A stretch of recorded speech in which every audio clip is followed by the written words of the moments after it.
Breaking news 14 ఏళ్ల అజ్ఞాతం వీడారు సినీ నిర్మాత సింగనమల రమేష్. తాను అనేక కేసుల్లో ఇరుక్కున్నా ఏ తప్పు చేయలేదని న్యాయస్థానం నన్ను నిర్దోషిగా రిలీజ్ చేసిందని అన్నారు ఆయన. గతంలో మద్దెల చెరువు సూరి హత్య కేసులో ఇటు ఆరోపణలు ఎదుర్కొన్నారు ఆయన. అంతేకాదు గతంలో ఫైనాన్సర్లకు డబ్బులు ఎక్కొట్టిన కేసు, చెక్ బౌన్స్ కేసుల్లోనూ అరెస్ట్ అయ్యారు ఆయన. మద్దెల చెరువు సూరి హత్య కేసులో ప్రధాన నిందితుడు భానుకిరణ్తో కలిసి ప్రముఖ ఫైనాన్షియర్ వైజయంతి రెడ్డిని బెదిరించిన కేసులో రమేష్ నిందితుడిగా ఉన్నారు. షాలిమార్ వీడియో యాజమాన్యాన్ని మోసం చేసి బెదిరించినట్లు కూడా అభియోగాలు ఉన్నాయి. సినిమా అనేది ఇప్పుడు గ్యాంబ్లింగ్ అయిపోయిందని, వందల కోట్లు పెట్టి సినిమా తీయాల్సి వస్తుందని అంటున్నారు. ఎక్కడో ఏదో జరిగితే నన్ను అన్యాయంగా ఇరికించి జైలు పాలు చేశారని, మద్దెల చెరువు సూరిదే తన ఊరే అని అలా పరిచయం ఉందని అన్నారు ఆయన. భగవంతుడి దయ వల్ల తప్పుడు కేసులు చట్టం ముందు నిలబడవు. తప్పు చేసుకుని తప్పించుకుని తిరగలేడు.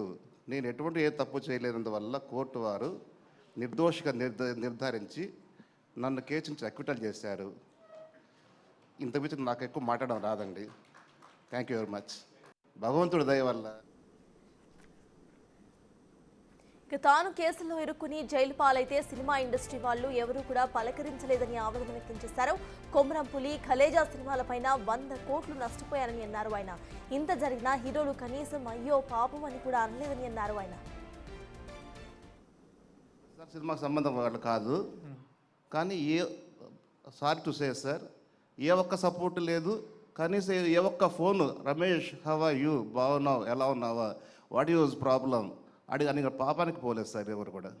నేను ఒక పర్సన్ అని చెప్పను, ఏ పర్సన్ లేదు సార్. ఏదైనా ఒక సినిమా ప్రొడక్షన్ అనేది ఈ రోజుల్లో అంటే ఒక రాజమౌళి సినిమా, శంకర్ సినిమా 3 ఏళ్ళు 4 ఏళ్ళు అలా పడుతుంటుంది. మొన్న రీసెంట్గా పుష్పట్టు అది 3 ఏళ్ళు చేశారు.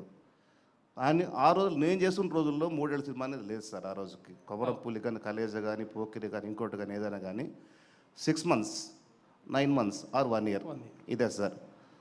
దానికి దురదృష్టం బ్యాడ్ లాక్ ఏమంటే ఇట్స్ మై ఫేట్ 3 సంవత్సరాలు పట్టింది సార్. 3 సంవత్సరాలు అంటే మెయింటెనెన్స్ ఎంత ఉంటుంది అనేది ఒక ప్రొడ్యూసర్కి తెలుస్తుంది సార్.